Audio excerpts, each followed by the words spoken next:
Hey Blitzers, it's Ronan. Welcome back to the channel. We have a replay today from Hellas in a Waffle from 2B Needs 9S. I don't really know what 2B Needs 9S means, but he is in Hellas in the Waffle. And, you know, the Waffle is an amazing tank, one of the best TDs in the game. And this replay is not to be missed. It is absolutely, positively insane. We're talking nearly 10,000 damage. This guy just goes out there and destroys the whole team. And the reason I like the replay so much is the way he plays the Waffle. He's definitely, obviously, a TD, and he does not act like a lunatic in it or anything. But he is aggressive with it and plays it.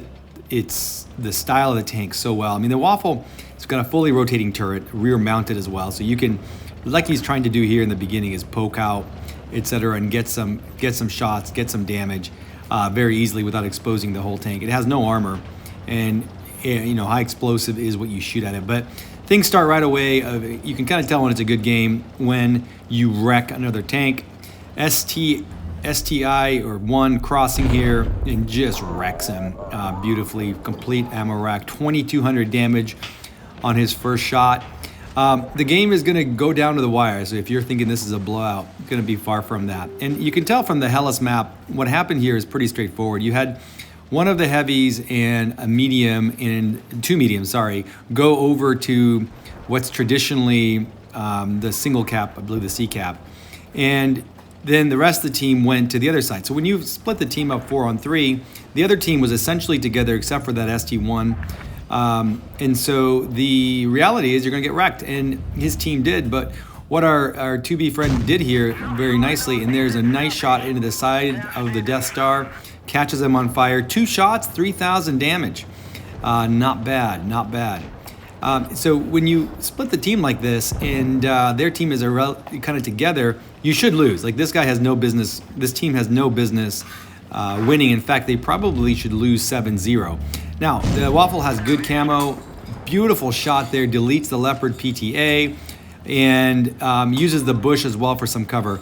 The 62A and the Progetto come over and just expose their rears. And by the way, I would say this guy is a great player, but he doesn't scope a lot of his shots in. Scope that in, you would have cleared the 62A with one shot there, which, you know, would have potentially helped even more. His teammates clear him. High explosive to the rear of the Progetto for 1,065 damage. He's a 4,400, 4,500 damage and just getting started.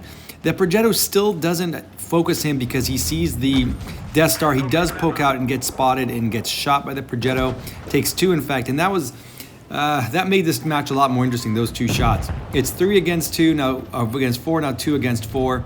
2B wants to get that Progetto out, and again he hits him. There's that really excellent player in the E100 who just, for no reason, rams him in the rear and almost kills him. And now we get ourselves a 2-on-3, and he's a 5,400-ish damage, but lots of damage left to be had because they still got some big old tanks. There is your full health Object 704. There is the half health Death Star on their team, and I believe it's a full health Emil or something, or a Kronwagen or something.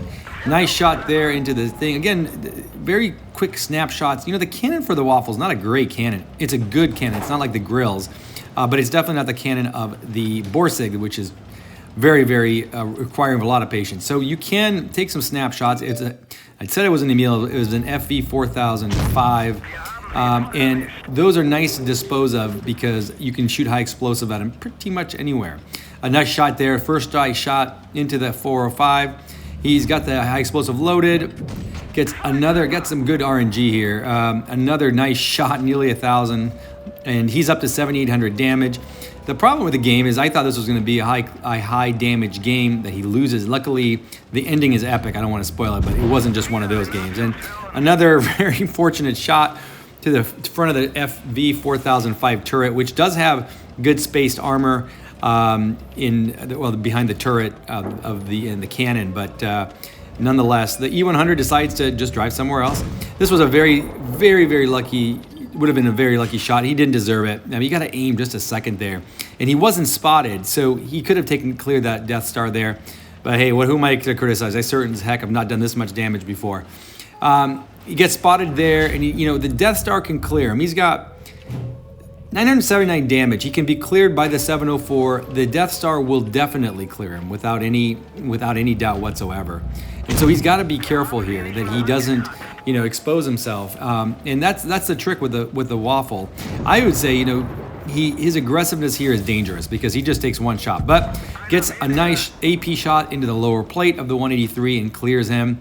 Our Genius and the E100 died, so it is a one-on-one with a full health Object 704.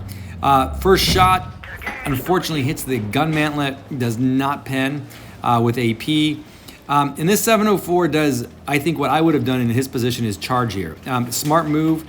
You've got it. Now watch the move here. This is like the kind of the play of the game. Uses high explosive, not for the damage, just to track him. And that tracking makes all the difference in the world. He is able to then get around and get it into a better position because he had no cover. And now he is faster than the 704 and he can play all day. Now he's poking out. To be honest, that's quite dangerous because the most vulnerable part of the Waffle is actually the turret. It has like 10 millimeters of armor that you can just high explosive all day long. However, he doesn't get the shot. 704 shoots. He already gets a 704 with a shot. He's down to 493 damage. He's keeping the AP. No need to aim, I guess, here because he had the angle anyway, and he destroys him. 9,740 damage and 6 kills. Honestly, it just doesn't get any better than that. 2,197 base XP. So, don't know the guy, but what a ridiculous game. Congratulations to whomever you are, and thanks for watching.